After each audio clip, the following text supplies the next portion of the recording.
चला आज आपण पावट्याची भाजी बनवूया। पावटा मी थोडंसं तेल टाकून भाजून घेतलेला आहे। थोडेसे शेंगदाणे चांगले भाजून घेऊया।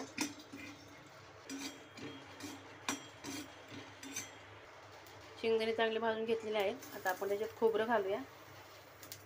तुकडे करून घेतलेले आहेत किंवा किसून पण घालू शकता तुम्ही।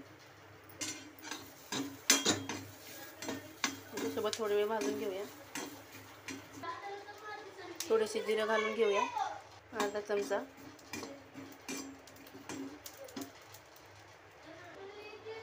आता हे थंड होऊया, ते थंड करून घेऊया आणि वाटून घेऊया।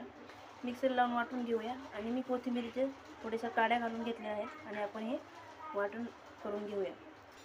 बघू शकता आपलं वाटण रेडी आहे। चला आता आपण भाजी करूया। तेल घालून घेऊया। 2 कांदे चिरून घेतलेले, कांदा घालूया।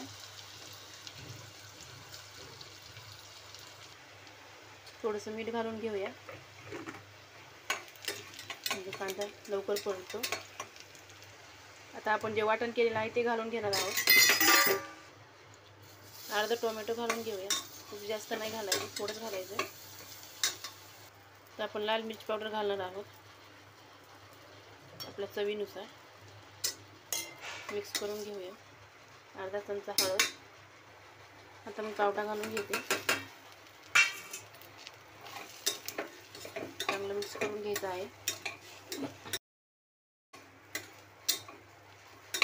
अगोदर आपण भाजून घेतल्यामुळे हा पटकन शिजतो। बघा किती छान दिसत आहे भाजी। आता आपण बटाटा घालून घेऊया।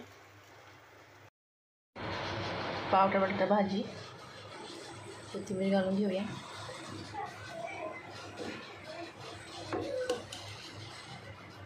अक्षर रसरशीत आणि छान झालेली आहे।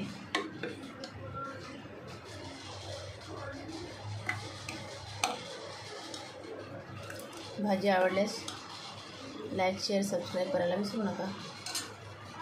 थँक्यू।